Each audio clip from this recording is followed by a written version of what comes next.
ജപ്പാനിലെ ഗിഫു നഗരത്തിൽ താമസിക്കുന്ന റിയ എന്ന പെൺകുട്ടിയുടെ കുഞ്ഞു പൂച്ചയാണ് റുഡോൾഫ്. വളരെ പൊടിക്കുഞ്ഞായിരിക്കുന്ന സമയത്താണ് റിയ റുഡോൾഫിനെ വാങ്ങുന്നത്. അന്ന് തൊട്ട് ഇന്ന് വരെ നമ്മുടെ റുഡോൾഫ് പുറം ലോകം കണ്ടിട്ടേയില്ല. അവന് പുറത്തേക്ക് പോകാൻ വലിയ ഇഷ്ടമാണ് കേട്ടോ. ഒരു ദിവസം റിയ അവളുടെ മുത്തശ്ശിയുടെ വീട്ടിലോട്ട് പോവാൻ ഇറങ്ങുന്ന സമയത്ത് റുഡോൾഫും കൂടെ വെളിയിലോട്ട് ചാടി. എന്ന റിയ അവൻ അകത്താക്കി. റുഡോൾഫ് മറ്റൊരു വഴിയിലൂടെ പുറത്തേക്ക് വന്ന് റിയയുടെ കൂടെ പോവാൻ നോക്കുമ്പോൾ തൊട്ടപ്പുറത്തെ വീട്ടിലെ പൂച്ച. റുഡോൾഫ് അതിനെ ആന്റി എന്നാ വിളിക്കുന്നത്. നിനക്ക് പുറത്തോട്ട് പോകാൻ വലിയ കൊതിയാണല്ലോ ചെറുക്ക എന്ന് പറയാണ്. റുഡോൾഫ് പറഞ്ഞു, എന്റെ ഈ വീട് തന്നെ സ്വർഗ്ഗമല്ലേ, പിന്നെ ഞാൻ എന്തിനാ വെളിയിലോട്ട് പോകുന്നതെന്ന്. പക്ഷേ ആ ആന്റി പൂച്ച അവൻ ഓരോന്ന് പറഞ്ഞ് വാശി കയറ്റി. അങ്ങനെ റുഡോൾഫ് ഇവിടുത്തെ ഗേറ്റും ചാടി വെളിയിലെത്തി റിയയെ നോക്കിക്കൊണ്ടിരിക്കുകയാണ്. ഇതുവരെ പുറം ലോകം കാണാത്ത റുഡോൾഫിന് അത് പുതിയ എക്സ്പീരിയൻസ് തന്നെയായിരുന്നു. അങ്ങനെ റിയയെ തെരഞ്ഞുപോയ ഇവൻ മീൻചന്തയ്ക്കടുത്തെത്തിയപ്പോൾ പൂച്ചയല്ലേ ആള് ഒരു മീനും കടിച്ചെടുത്തോണ്ടോടി. മീൻകാരൻ പുറകെയും. അയാളുടെ കയ്യിൽ നിന്ന് രക്ഷപ്പെടാൻ ഓടിക്കൊണ്ടിരിക്കുന്ന ഒരു വണ്ടിയിലോട്ടാണ് റുഡോൾഫ് എടുത്ത് ചാടിയത്. പാവം റുഡോൾഫ് അതിനകത്ത് പെട്ടുപോയി. അങ്ങനെ പിറ്റേ ദിവസം രാവിലെ വരെ ആ വണ്ടി ഓടിക്കൊണ്ടേയിരുന്നു. റുഡോൾഫ് അതിനകത്തും പെട്ടുപോയി. കുറേ നേരങ്ങൾ ശേഷം ഈ വണ്ടി നിർത്തുകയാണ്. റുഡോൾഫ് വെളിയിലിറങ്ങിയിട്ട് റിയ എവിടെയെന്ന് തെരഞ്ഞുകൊണ്ടിരിക്കുന്നുണ്ട്. പക്ഷേ അവൻ അവന്റെ വീട്ടിൽ നിന്ന് അവന്റെ നാട്ടിൽ നിന്ന് ഒരുപാട് ദൂരെ എത്തിയിട്ടുണ്ടായിരുന്നു. പരിചയമില്ലാത്ത സ്ഥലത്തു കൂടി അവൻ അങ്ങോട്ടും ഇങ്ങോട്ടും ഓടി നടക്കുന്ന സമയത്ത് ഒരു വലിയ പൂച്ചയുടെ മുന്നിൽ റുഡോൾഫ് പോയി പെട്ടു. ഇവന്റെ കയ്യിലാണെങ്കിൽ കടിച്ചു പിടിച്ച ഒരു മീനുണ്ടായിരുന്നു. ഈ മീൻ വാങ്ങാനാണോ ഈ വമ്പം പൂച്ച വരുന്നതെന്ന് റുഡോൾഫ് ചിന്തിക്കുന്നുണ്ട്. എന്നിട്ട് ആ മീനും എടുത്തോണ്ട് ഓടി പോകുമ്പോൾ ഇവനൊരു വണ്ടിയുടെ മുന്നിൽ പോയി പെടേണ്ടതായിരുന്നു. അങ്ങനെ ഈ പൂച്ച ഇവനെ വന്ന് രക്ഷപ്പെടുത്തി. ഇതിന് ഉപകാരമായിട്ട് നിന്റെ മീൻ ഞാൻ എടുക്കുക എന്നും പറഞ്ഞ് ആ പൂച്ച ആ മീൻ തിന്നുന്നുണ്ട്. നിന്റെ നാട് എവിടാണെന്ന് ചോദിക്കുകയും ചെയ്യുന്നുണ്ട്. റുഡോൾഫിന് പക്ഷെ അവന്റെ നാടിനെ പറ്റിയിട്ടൊന്നും അറിയത്തില്ല. ഞാൻ നിന്നെ വീട്ടിലാക്കി തരാമെന്ന് വിചാരിച്ചാ പറഞ്ഞത്. പക്ഷെ നിനക്ക് നിന്റെ നാടിന്റെ പേരോ ഒന്നും തന്നെ അറിയില്ല. പിന്നെ ഞാനെങ്ങനാ നിന്നെ വീട്ടിലാക്കി തരാ? തൽക്കാലത്തേക്ക് ഇന്ന് നീ എന്റെ കൂടെ കൂടിക്കോ. ചുമ്മാ അലഞ്ഞു തിരിഞ്ഞ് നടന്നാലേ വല്ല പട്ടിയുടെയും വായിൽ പോയി പെടും എന്നും പറഞ്ഞ് ആ പൂച്ച റുഡോൾഫിനെ കൂട്ടിക്കൊണ്ട് അത് താമസിക്കുന്ന ഒരു അമ്പലത്തിന്റെ ബേസ്മെന്റ് ഏരിയയിലേക്ക് വന്നു. ഇവന് നാട്ടുകാരെല്ലാവരും പല പേരിലാ വിളിക്കുന്നതെന്നൊക്കെ ആ പൂച്ച ഇവനോട് പറയുന്നുണ്ട്. രാത്രി ഉറങ്ങാൻ കിടന്ന റുഡോൾഫിന് റിയയെ ഓർമ്മ വന്നുകൊണ്ടേയിരുന്നു. അങ്ങനെ പിറ്റേ ദിവസം നമ്മുടെ വലിയ പൂച്ചയുടെ കൂടെ റുഡോൾഫ് വെളിയിലിറങ്ങാണ്.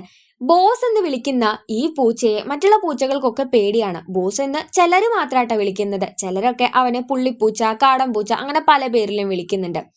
ബോസ് അങ്ങനെ ഒരു ക്യാൻറ്റീൻ്റെ അടുത്ത് റുഡോൾഫിനെ കൂട്ടിപ്പോയി. അവിടെ നിന്ന് കരഞ്ഞപ്പോൾ അവിടെയുള്ള ആൾക്കാര് ഇവന് വേണ്ടുന്ന ഫുഡൊക്കെ കൊണ്ടുവന്ന് കൊടുക്കുന്നുണ്ട്.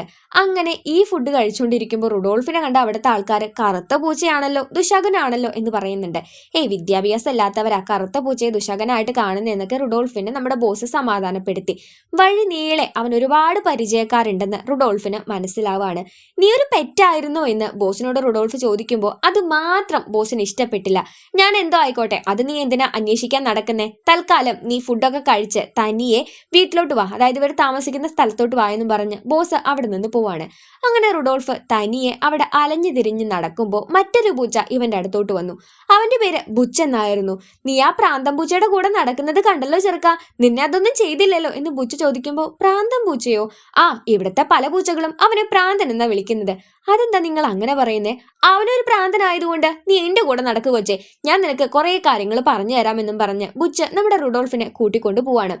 ദേ ഇക്കാണുന്ന സ്ഥലത്താണ് നിന്റെ കൂടെ നടക്കുന്ന ആ പൂച്ച മുൻപ് താമസിച്ചിരുന്നത്. പിന്നെ അവന്റെ ഓണർ ഇവിടെ നിന്ന് പോയി.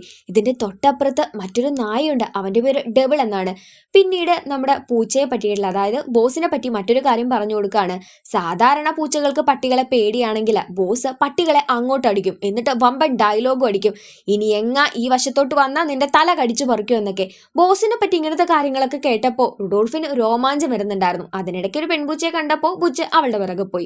റുഡോൾഫ് നേരെ ബോസിന്റെ അടുത്തേക്കും വരികയാണ്. എന്നിട്ട് ബോസ് പറയാറുള്ള ഡയലോഗ് അവനോട് തിരിച്ചു പറയുമ്പോൾ, ആഹാ, നിന്നോട് ആരാ ഇതേ പറ്റിയൊക്കെ പറഞ്ഞു തന്നേന്ന് ബോസ് അന്വേഷിക്കാണ്.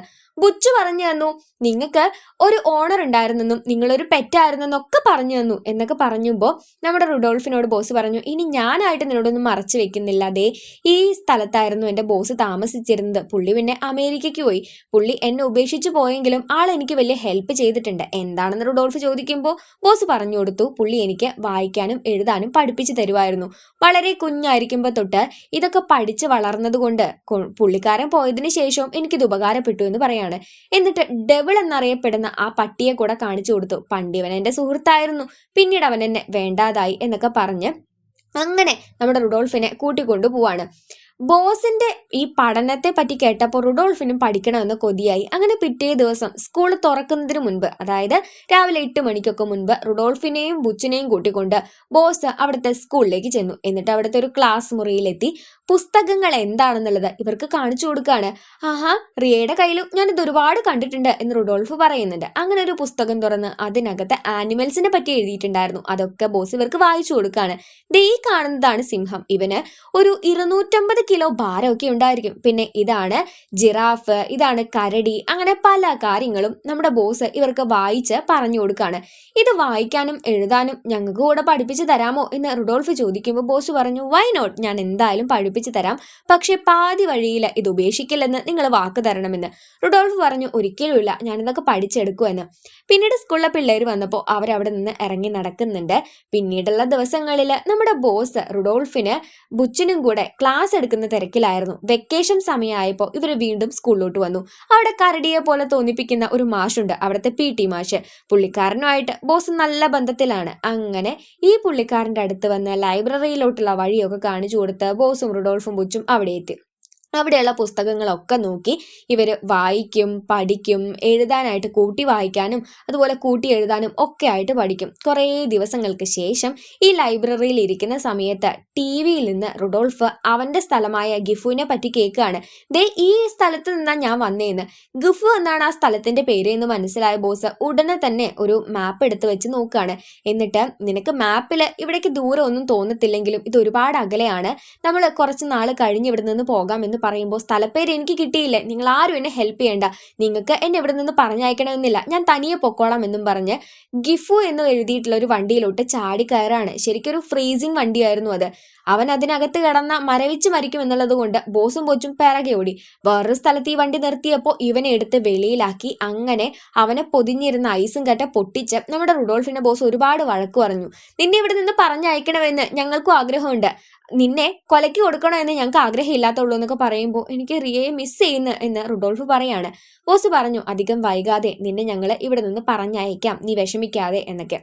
അങ്ങനെ ബോസിന്റെ കൂടെ നടന്ന് അവൻ വീണ്ടും വീണ്ടും പഠനത്തിന്റെ കാര്യങ്ങളൊക്കെ ശ്രദ്ധിച്ചു. അങ്ങനെ ഇരിക്കുകയാണ് ഇവർക്കൊരു നോട്ടീസ് കിട്ടുന്നത്, ഗിഫുവിലേക്ക് പോകുന്ന ഒരു ടൂറിസ്റ്റ് ബസ്സിന്റെ കാര്യം. അപ്പോൾ ഈ ടൂറിസ്റ്റ് ബസ് എവിടെ നിന്നാ പുറപ്പെടുന്നതെന്ന് നോക്കാൻ വേണ്ടി ഇവർ ചുമ്മാ ടൗണിൽ ഇറങ്ങി നടക്കുന്ന സമയത്ത് മിഷ എന്ന പൂച്ചയെ പരിചയപ്പെട്ടു. ബുച്ചനാണെങ്കിൽ അവളെ കണ്ടപാട് ഇഷ്ടപ്പെട്ടു കേട്ടോ. അങ്ങനെ ആ ഒരു ടൂറിസം സെന്റർ, അല്ലെങ്കിൽ ആ ഒരു ട്രാവൽ ആൻഡ് ടൂറിസം സെന്ററിൽ പോയപ്പോൾ 10-ാം തീയതി 6:30 ഇവിടെ നിന്ന് ഗിഫുവിലേക്ക് ബസ് പുറപ്പെടുമെന്നും നാളെയാണ് 10-ാം തീയതി, അതുകൊണ്ട് തന്നെ നമ്മുടെ റുഡോൾഫിനോട് ബുച്ചി യാത്രയൊക്കെ ചോദിക്കുന്നുണ്ട്.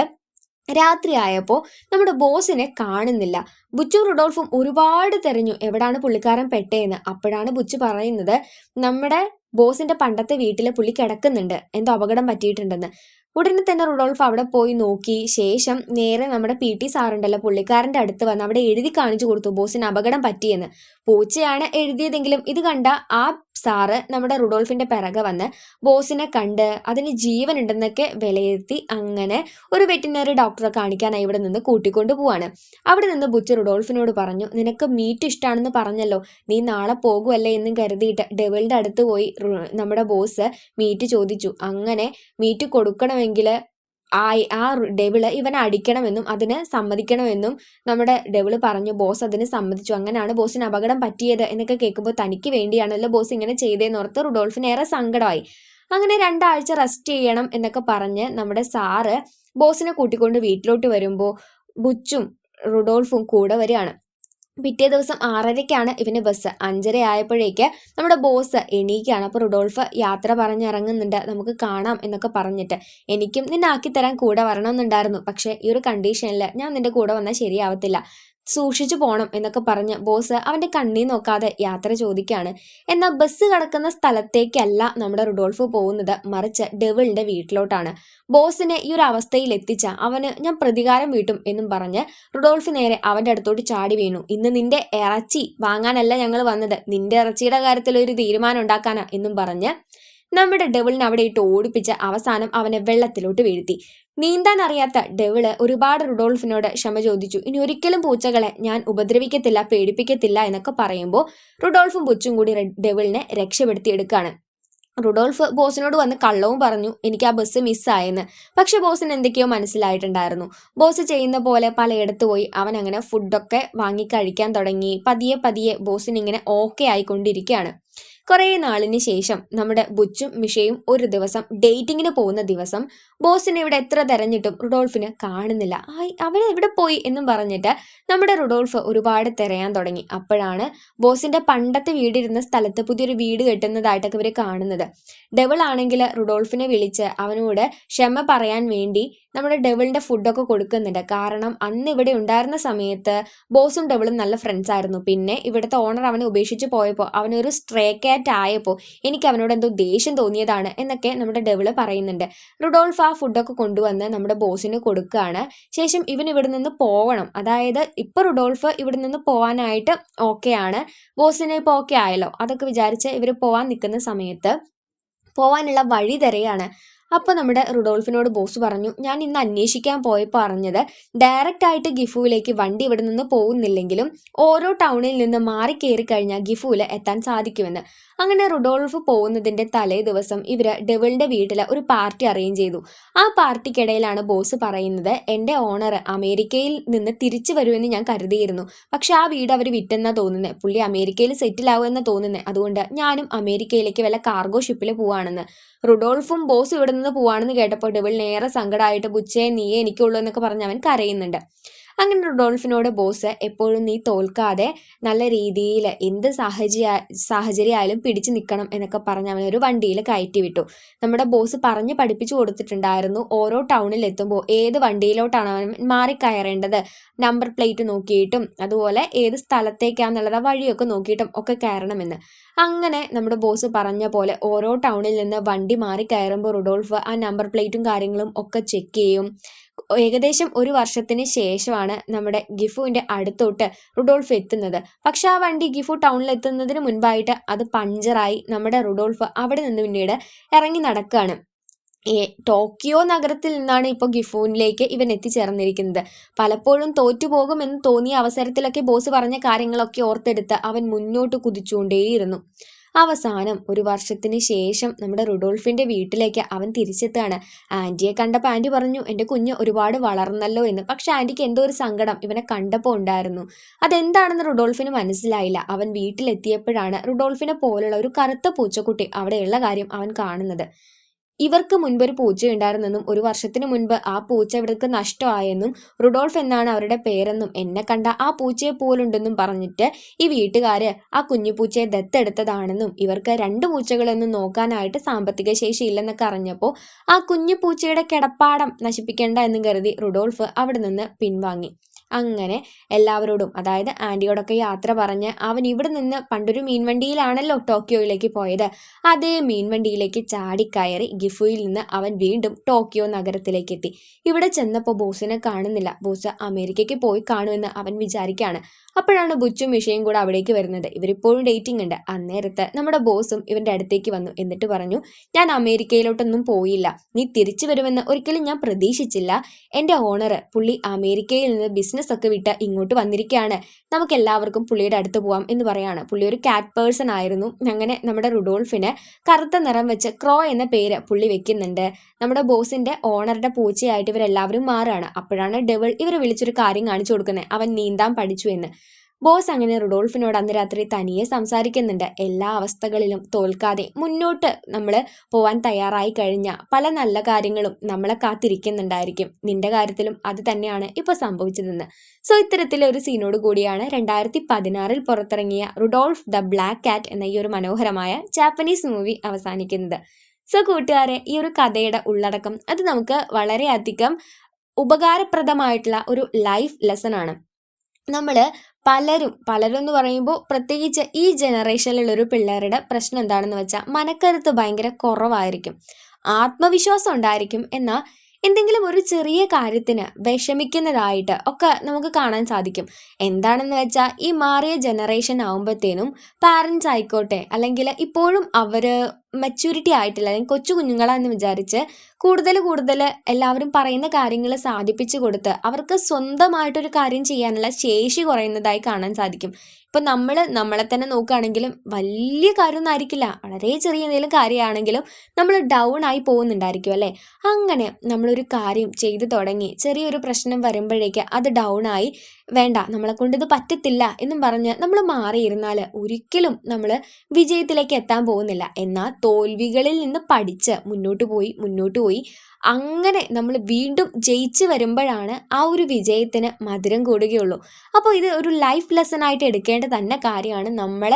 നമ്മളെ ബാക്കോട്ട് വലിക്കാൻ ഒരുപാട് ഫാക്ടേഴ്സ് ഉണ്ടായിരിക്കും, പക്ഷെ ജയിക്കണം എന്നുള്ള നമ്മുടെ തീരുമാനമായിരിക്കണം നമ്മളെ വിജയത്തിലേക്ക് എത്തിക്കേണ്ടത്. അപ്പോൾ കൂട്ടുകാർക്ക് ഇന്നത്തെ വീഡിയോ ഇഷ്ടപ്പെട്ടുവെങ്കിൽ ലൈക്ക് ചെയ്യുക. ചാനൽ സബ്സ്ക്രൈബ് ചെയ്യാതെ വീഡിയോ കാണുന്ന കൂട്ടുകാരുണ്ടെങ്കിൽ ഇത്തരത്തിലെ വീഡിയോസ് നിങ്ങൾക്ക് ഇഷ്ടമാണെങ്കിൽ ദയവായി നമ്മുടെ ചാനൽ ഒന്ന് സബ്സ്ക്രൈബ് ചെയ്ത് വെച്ചേക്കുക. തൊട്ടടുത്ത് കാണുന്ന ബെല്ലൈക്കൺ കൂടി എനേബിൾ ചെയ്യുക കേട്ടോ. ഇങ്ങനത്തെ വീഡിയോസ് ഇഷ്ടപ്പെടുന്ന ഫ്രണ്ട്സിനൊക്കെ നമ്മുടെ ചാനൽ ഒന്ന് ഷെയർ ചെയ്ത് കൊടുത്തേക്കുക. പിന്നെ കമൻസിൻ്റെ കാര്യം നമ്മൾ എപ്പോഴും എടുത്ത് പറയണ്ടല്ലോ.